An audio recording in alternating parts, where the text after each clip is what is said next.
Hello and नमस्ते सबैजनालाई। आज चाहिँ म तपाईँलाई हेटौडाको मेन चोकमा छु अहिले। यहाँबाट चितवन जाने कार्यक्रम छ मेरो टेस्ला लिएर। यो करिब डिस्टेन्स भनेको 77 लेस देन 80 किलोमिटर टाढा हो र यसमा गएर म ट्रिपमा गएर ट्रिप बिललाई म 0 गरिदिन्छु। अब रिसेट गरिदिएँ मैले र हेर्नु अब 0-0 भएको छ र हाम्रो गन्तव्य कति हुन्छ भन्ने कुरो अब यहाँबाट हेर्नेछु र कति माइलेज खाँदो छ। हामी योभन्दा अगाडिको भिडियोमा तपाईँलाई मैले पहाडको बाटोमा कुदाएको देखाएँ, कति पावर खाँदो रहेछ के रहेछ भनेर। अब त्यस्तै आज चाहिँ म तपाईँलाई चाहिँ तराईको बाटोमा कति खाँदो रहेछ भने देखाउँछु। र आजलाई चाहिँ मलाई गियरमा चाहिँ मैले मेरो पुरानो गिम्बल सिम्बल केही युज नगरेर आज चाहिँ मैले एउटा आइफोन 13 र एउटा आइफोन 13 प्रो म्याक्स युज गरिरहेको छु, जसमा चाहिँ एउटामा चाहिँ मैले आइफोनकै साउन्ड युज गरेको छु भने एउटामा चाहिँ बोयाको माइकको जुन अहिले नयाँ आएको छ यो टक्क पिस युज गरेको छु। यसलाई चाहिँ मैले ठ्याक्क हेर्न सिट बेल्टमा कस्तो मजाले राखेको छु। र अब अगाडि म यो बुद्ध चोकबाट अब अगाडि बढेँ, लागे पश्चिमतिर। र हामी हिँड्ने बेलामा चार्जिङ चाहिँ हेरौँ पहिला। हाम्रो गाडीमा 87% ब्याट्री छ र यो 87% ब्याट्री अब हाम्रो वहाँसम्म पुग्दा कति खर्च हुँदो रहेछ, कति पर्सेन्टमा चाहिँ हामी हेटौडाबाट चितवन पुग्छौँ, नारायणघाट भनौँ।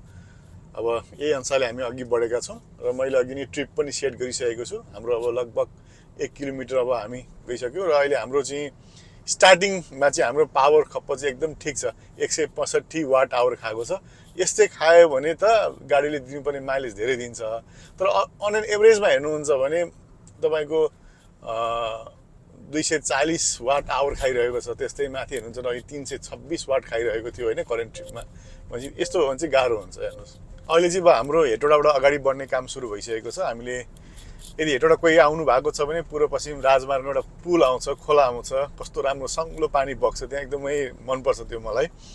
र त्यहाँबाट तपाईँले याद गर्नुभएको छ भने एकदम धेरै वर्ष पहिला रोपियो बनेको थियो। रोपिएको लाइन पनि त्यहीँ छ, जसबाट चाहिँ यहाँबाट चाहिँ सिमेन्टीहरू चाहिँ काठमाडौँ लाने गरिन्थ्यो, धेरै सामानहरू काठमाडौँ लाने गरिन्थ्यो।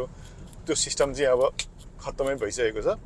र अहिले मैले गाडी कुदाउँदा चाहिँ मैले स्ट्यान्डर्ड मोडमा कुदाइरहेको छु यो। र मैले चाहिँ अहिले कुल टाइपले भनौँ न, गाडी स्ट्यान्डर्ड मोडमा भए पनि कुदाउनु चाहिँ मैले एकदम कुलसँग कुदाएको छु। किन सम्म बाटो छ, मैले ह्याङ्की प्याङ्की एकदम ऱ्यान्डममा कसैलाई जित्नुपर्ने, कसैलाई मेरो टार्गेट मिट गर्नुपर्ने केही छैन, रेसिङ गर्नुपर्ने छैन। हल्कासँगले 60-70-80 को स्पिडमा 100 बेला बेला पुऱ्याइरहेको छु। र कहिलेकाहीँ चाहिँ म अलिकति बढी पुऱ्याउने कोसिस पनि गर्छु। आज हेरौँ प्लेन बाटो भेट्यो भने नेपालमा कति स्पिडसम्म कुदाउँछ, त्यो पनि म ट्राई गर्नेछु। हेरौँ त्यो चाहिँ के हुन्छ। तर यस्तो रेस ट्राई गर्ने कोसिस नगर्नु होला, किनभने बाटोमा दुर्घटना हुने सम्भावना धेरै हुन्छ। किनभने तपाईँको गाडीको लेभल हेरेर ब्रेकिङ सिस्टम के छ, कन्ट्रोल के छ, र तपाईँमा कति कन्फिडेन्स छ, र त्यो मात्रै होइन सराउन्डिङमा के छ, गाडी अरूहरू आउनेहरू हुन्छन्, यो कुरा चाहिँ ध्यान दिनुपर्ने हुन्छ। त्यही अनुसारले चाहिँ मैले कोसिस गर्नेछु। प्रमिस चाहिँ म गर्दिनँ, कोसिस चाहिँ गर्नेछु।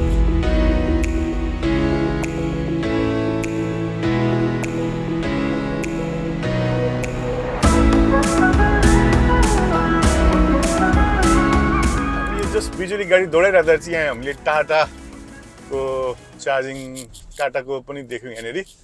र यहाँ सुनेको डिसी चार्जर यहाँ छ अरे, तर यसो हेर्दाखेरि चाहिँ मैले बन्द भयो जस्तो लाग्यो। अनि हामीले बाटोमा सोधेको पनि थियौँ हाम्रो गाडी चार्ज गर्न मिल्छ कि मिल्दैन, सोद्धाखेरि चाहिँ टाटा बाइक अरू गाडी चार्ज गर्न मिल्दैन भनेर भन्नुभएको थियो। त्यही भएर हामी यतातिर लागेनौँ। हुन त मेरो गाडीमा टन्नै चार्ज छ, काठमाडौँसम्म पुग्नलाई खासै टेन्सन छैन।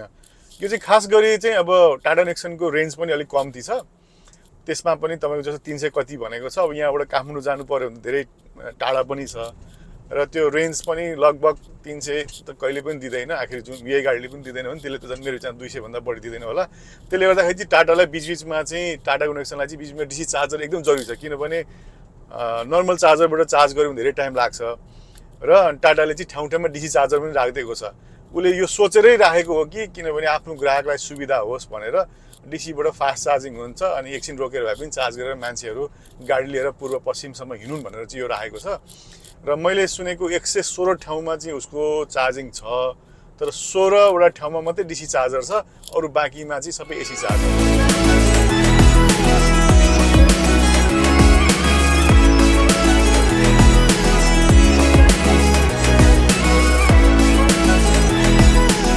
यस यो ड्राइभिङको मजा चाहिँ छ के, यसमा चाहिँ मजा आउँछ। तर अलिकति रिक्स पनि छ, त्यसकारण कन्फिडेन्ट बिना र बाटो खाली बिना चाहिँ ट्राई नगर्नु होला। ल हेर्नुहोस् यहाँनिर छुन पाएको छैन, तपाईँको त्यति पुगिहाल्छ। अब नेपालको एक मात्र सबैभन्दा ठुलो हाइवे पूर्व पश्चिमको यही नै हो, तर यो पनि जम्मा जानेर आउने मात्रै छ है। अब यो चाहिँ कमसेकम 6 लेनको या 6 लेन हो भने एक साइडमा 3 एक साइडमा 3 भए यत्रो भइदिए पनि हामीले चाहिँ एउटा गन्तव्यबाट अर्को गन्तव्य जानु चाहिँ एकदमै छिटो हुन्थ्यो। अब यहाँ म जित्न लागेको थिएँ, उताबाट गाडी आइरहेछ, साइड लगाइहाल्नु पऱ्यो हेर्नुहोस् है। र इलेक्ट्रिक गाडीको सबैभन्दा रमाइलो पक्ष चाहिँ के छ भने जहिले पनि गाडी कुदाउँदाखेरि चाहिँ एक्सिलेरेसन ज्यादा हुने भएको ओभरटेक गर्न चाहिँ खासै केही टेन्सन लिनु पर्दैन। हेर्नुहोस् ए देखिहाल्नु भयो नि, सही यहाँ पुगिहाल्छ। अब यही ठाउँमा चाहिँ अब हुन त योभन्दा अगाडि मैले 3000 cc को मर्सिडिज बेन्ज पनि ई क्लास चलाइरहेको मैले होइन, त्यसलाई पनि यस्तोमा गाह्रो हुन्छ क्या कुदाउनको लागि, यसरी जितेर कुदाउनको लागि। तर एकदम सिम्पल स्टार्टिङ लेभलकै तपाईँ कोना एमजी या निरोई चलाउनुहुन्छ भने यदि ओभरटेक गर्नलाई चाहिँ खासै टाइमै लाग्दैन। बिजुली गाडीमा चाहिँ त्यो एउटा राम्रो हुन्छ। त्यसलाई त कुरै नगर्नुहोस्, अगाडिपट्टि क्लियर नभइकन मैले ओभरटेक गर्न पनि मिल्दैन, किनभने यो हुन त हामीलाई बिचको लाइन तपाईँले देख्नु भएको छैन, यो चाहिँ कट छ भनेपछि यो ठाउँमा ओभरटेक गर्न मिल्ने ठाउँ चाहिँ हो, तर अगाडिपट्टि आउने गाडी कतिको छ हेरेर मात्रै हामीले जित्नुपर्ने हुन्छ। र मैले के गाडी देखिनँ, मैले जित्न लागेँ। अब ल हेर्नुहोस् ल जङ्गलको बाटोमा पुगेछौँ अब हामी ड्याङ्गै। ल हेर्नुहोस् सही, अब यस्तो खाली बाटो छ यहाँनिर, तर यो ठाउँ 2 लेन भएकोले गर्दाखेरि अगाडिपट्टि हाम्रो अर्को एउटा गाडीले रोकिहाल्यो। ल हेर्नुहोस् है, नेपालमा पनि अटो किनिँदैछ।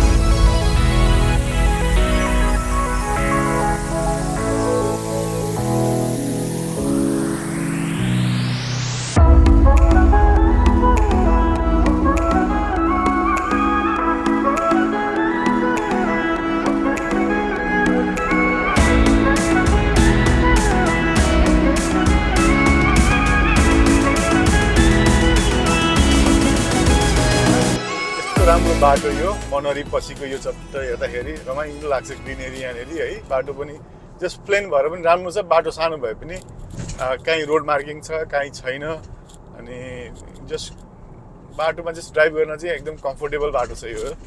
अब हामी अस्तिको चोटि ट्रिप गर्दाखेरि चाहिँ त्यो माथि दक्षिणकालीको बाटोबाट हेटौडा झरेका थियौँ, यति कष्टकर थियो नि त्यो बाटो बाबा। अर्को गाडी आयो भने पनि साइड दिनु पर्यो भने पनि अब मन चुई भएर कुदाउनु पर्थ्यो है, लास्टै गाह्रो बाटो त्यो चाहिँ। तर यो चाहिँ आनन्द छ, एकदम कुल माइन्डसँग हिँड्ने हुन्छ है यहाँनिर, त मजा आयो कि जे होस्। तर यो बाटो छ नि यति पहिलादेखि राम्रो हो, तर यस्तै बाटो सबै ठाउँमा बन्नुपर्ने र यो बाटो पनि मेरो विचारमा अझै ठुलो हुनुपर्ने किन नभइरह होला, किनभने मैले थाहा पाएदेखि नै यस्तै छ होइन। यो बाटो त राम्रो छ, तर यो बाटोमा मैले एउटा नोटिस गरेँ, धेरै चाहिँ सानो त्यो अटो टेम्पोहरू चल्दो रहेछ होइन, अनि त्यसको स्पिड चाहिँ एकदमै कम हुने, अनि उनको मन लागि स्टाइलले रोकिदिने पनि रहेछ। त्यो हुँदा चाहिँ अलिक केयर हुनुपर्ने रहेछ यो बाटोमा कुदाउँदाखेरि। अनि हामी कहिले ओभरटेक गरिरहेको हुन्छ, तर सानो भएर अर्को ट्रकको अगाडिपट्टि यो लुकेर बसिरहेको हुँदो रहेछ, अनि देख्न नसक्दाखेरि गाह्रो हुँदो रहेछ कि, त्यसले यो चाहिँ बच्नुपर्ने रहेछ हामीले यहाँनिर। हामी हिँड्दैछौँ, जे होस् हाम्रोमा चाहिँ अब यो जिपिएसले अब यहाँनिर वाइफाई छैन, 4Gले पनि काम गर्दैन राम्रोसँग, त्यही भएर चाहिँ यहाँ गुगल म्याप देखाइरहेको छैन, अनि हामी जानुपर्ने टाढा ठाउँ छ। हामी त्यहाँ पुगेका छौँ। जे होस् मेन हाइवे चाहिँ देखाउँदो रहेछ क्या, कहाँ बाङ्गो छ के छ भन्ने कुरो चाहिँ यहाँबाट थाहा हुन्छ। यहाँ एरोबाट गाडी एक्लै दौडिरहेछ भन्ने कुरो पनि देखिन्छ यहाँनिर। अब हामी आफ्नो ट्र्याकमा आयौँ यहाँनिर। बेला बेला चाहिँ यस्तो भयो भने अटो पारेर चाहिँ ट्राई गर्न मन लाग्छ, हेर्नु के हुँदो रहेछ भएन। अब यहाँको रोड मार्किङै छैन, चुपचाप भयो। ल कुदायो ल कुदाइरहेछ है, टर्निङमा पनि सट्ट घुमाइदियो है। ओहो काम गर्यो।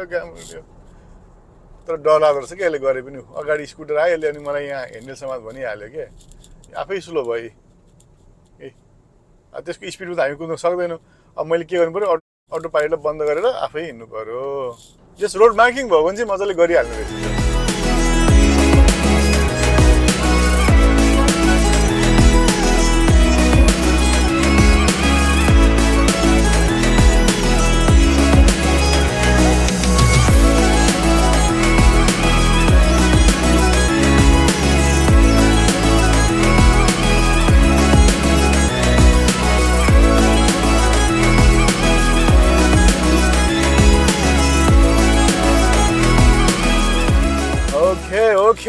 हामी बन्डर कटेर अगाडि बढिरहेका छौँ। अब हामी गजबले कुदाउने क्रममै छौँ।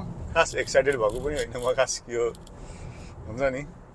तर यो बाटोमा यो बिचमा हेरेको कि यो बाटो पग्लेर क्या एकदमै खतक खतक हुँदो रहेछ होइन।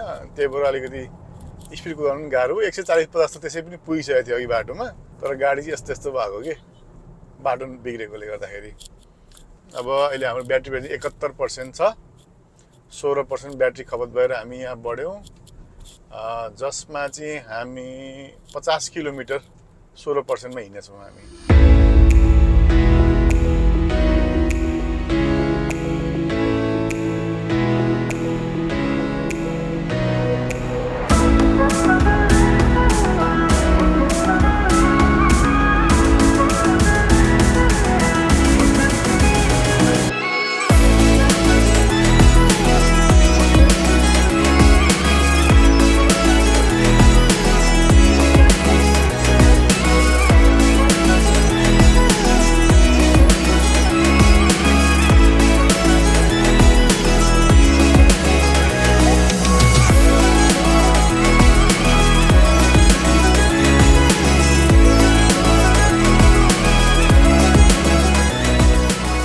अहिले चाहिँ हामी टाढी पनि आइसक्यौँ। अब चितवन पुग्नै आँट्यो। अब धेरै टाढा छैन र तराईको यस्तो बाटो त आरामले 2 घन्टाको ड्राइभ है, रिल्याक्स चिल भएर पनि बाटो पनि सजिलो, घुमाउरो पनि छैन, सिधा बाटो छ। तर यो चाहिँ एकदम बिजिएस्ट रोड हो क्या, किनभने सबैभन्दा धेरै इम्पोर्ट नेपालमा सामान हुने भनेको वीरगञ्ज नाका बाटो हो र वीरगञ्ज नाकाबाट सबै सामान आगो छुटेर फेरि यो काठमाडौँ जानुपर्ने हुन्छ र काठमाडौँ जाने यो ठुलो ट्रकको लागि सबैभन्दा बेस्ट रुट भनेकै यो ठुलो बाटो प्लस तपाईँको मुलिन हुँदै काठमाडौँ जाने हो होइन। त्यसले गर्दा चाहिँ यहाँ चाहिँ धेरै तपाईँको ट्रकहरू, ठुलो लरीहरू अनि ट्याङ्करहरू, त्यहाँ अम्लीगञ्जबाट तेल बोकेर जाने ट्याङ्करहरू टन्नै हुन्छ। त्यसले चाहिँ अलिकति बाटोमा हामीलाई चाहिँ यो ट्राफिकमा अलिकति डिस्टर्ब गर्छ भने अरू चाहिँ खासै केही इस्यु छैन। यहाँनिर सर पानी बगे जस्तो खोलामा बाटोमा गाडी बगिरहेछ यहाँनिर। र अहिले चाहिँ हामी ठ्याक्कै भरतपुर पुग्नुभन्दा अगाडिको यो टाढी पछिको जङ्गलमा पुगेका छौँ। खासमा यहाँ गाडी रोकेर बाहिर निस्किन चाहिँ मनाइ छ, किनभने यहाँ बाघ, भालु, जङ्गली जनावरहरू आउन सक्छ, एट्याक हुन सक्छ होइन। हुन त हो पनि, किनभने तपाईँलाई सौरामा गैँडा बाटोमा हिँडिरहेको देख्नु पनि हुन्छ होइन, रमाइलो। अनि त्यसले गर्दाखेरि चाहिँ यहाँ रोक्न मिल्दैन। र पनि अब हामी जस्ट आउन आँटिसक्यौँ एकदम। नर्मली यहाँ हेर्ने भने चाहिँ अहिले हामी 67 किलोमिटर आइसकेका छौँ र हाम्रो टोटल किलोवाट आवर चाहिँ हाम्रो 15 किलोवाट आवर युज भएको छ र एभरेज इनर्जी चाहिँ अहिले हाम्रो चाहिँ 219 वाट आवर चाहिँ हाम्रो गएको छ। यो चाहिँ काठमाडौँमा चलाएको भन्दा चाहिँ अलमोस्ट 50% नै कम इनर्जी युज भएको छ यहाँनिर।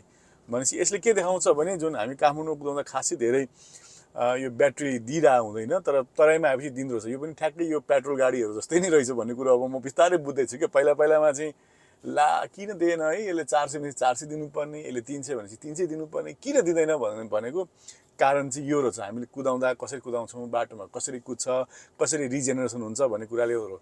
अब यहाँ हेर्नुहुन्छ भने ग्राफमा हेर्नुहुन्छ भने पनि हेर्नु न कसरी यो मेरो हेर्नुहुन्छ भने यो जुन फिगरभन्दा मुनि गएको भए चाहिँ एकदम माइनसमा इनर्जी आउने हो, तर यो चाहिँ अन एन एभरेज भन्दा छ, तर एकदमै धेरै माथि पनि पुर्याएको छैन हामीले होइन। यो अन एन एभरेज चाहिँ 228 को यो रेन्जहरूमा 223 देखिको बिचको रेन्जमा चाहिँ हामीले यो एभरेजको यो जुन आवरको हिसाबले हामी कुदाइरहेको छौँ यहाँनिर। र यो हेर्दाखेरि चाहिँ अब यसमा कस्तो छ, इन्स्ट्यान्ट पावर कति छ भन्दाखेरि हामीले चाहिँ 197 मा कुदाएको रहेछ अहिले तुरुन्तै हेर्दाखेरि। 10 किलोमिटरको रेन्जमा हेर्ने भने यसरी कुदाएको रहेछ भन्ने कुरो चाहिँ, यसरी हामी कति कुद्न सक्छौँ भन्ने कुरो चाहिँ एभरेज रेन्जहरू चाहिँ यहाँ यसरी देखाउँछ यसले। यहाँ चाहिँ एकदमै धेरै पावर खाइरहेको छ नि, तपाईँले हेर्नु न यहाँ ट्याङ्ग सर्टमा गरेर हेर्दाखेरि यो चाहिँ जुम गरेर हेरेको क्या, यो अलिकति योभन्दा अलिक जुम गरेर हेरेको, यो अझै बढी जुम गरेर हेरेको होइन। अहिले चाहिँ हामी 67 किलोमिटर कुदिसक्यौँ र हाम्रो हिँड्ने बेलामा चाहिँ 87% थियो भने अहिले 65% भएको छ। भनेपछि 22%मा हामी 67 किलोमिटर दौडेछौँ। ल अहिले चाहिँ हामी अब चितवन छिर्यौँ। चितवनको चेकपोस्ट सर गइरहेका छौँ अब हामी। र चितवन छिर्दाखेरिको माहौल मलाई चाहिँ राम्रो लागेन। यति छिर्ने ठाउँमा घल्ट्याङले घुल्टिङ चाहिँ यति अलिकति सटक्क बनाइदिएको कति राम्रो हुन्थ्यो होला होइन। यति कुरोलाई पनि किन ध्यान नगएको, हेर्नु न कस्तो बिजोग स्थितिमा छ। त्यसमा पनि यति ठुलो गाडीहरू हिँड्नुपर्छ, लचाक र लुचुक भएर हिँड्नुपर्ने हुन्छ होइन।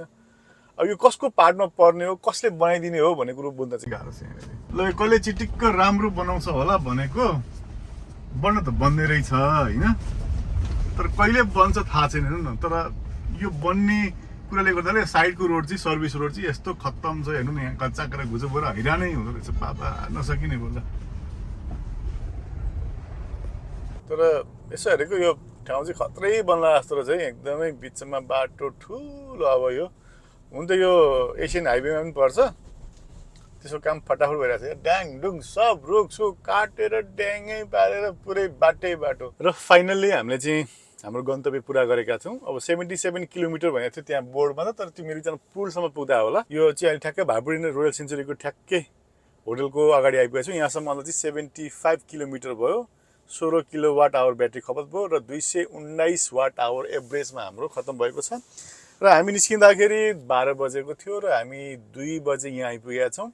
2 घन्टा लाग्यो हामीलाई, तर 2 घन्टा चाहिँ हामी धेरै ठाउँ रोक्दै भिडियो खिच्दै अनि ड्रोन सटहरू लिँदै आउँदाखेरि हो। तर हामी सुई आएको भए चाहिँ यो 1.5 घन्टादेखि 1.5 घन्टाभित्रमा हामी यहाँ जस्ट आइपुग्ने थियौँ। यो तराईको बाटो भएकोले गर्दाखेरि सरल एकदम, यो चाहिँ एकदमै राम्रो मिठो जर्नी थियो। र बिचबिचमा चाहिँ बाटोहरू यस्तो राम्रो त्यो ग्रिन अनि बिचमा त्यो रोड मार्किङ गरेको थियो होइन, त्यहाँ अटो पाइलट पनि चल्यो है। अनि त्यो चाहिँ सिन एकदम राम्रो थियो। त्यति हिँड्दाखेरि चाहिँ हामीलाई पनि ओहो नेपालमा यस्तो बाटो हिँड्न पाइयो भन्दाखेरि खुसी लागेको थियो। र यो बेला बेला यो टेस्लाको भाग्य पनि राम्रै हुँदै थियो, त्यहाँनिर राम्रो बाटो हिँड्नु पाएर। अरू चाहिँ त्यस्तै छ अन एन एभरेज। र यति भन्दै आजको मेरो यो हेटौडा टु नारायणगढको भिडियो यहीँ समाप्त गर्छु। नेक्स्ट भिडियो फेरि भेट्ने छु। आजलाई बाई बाई।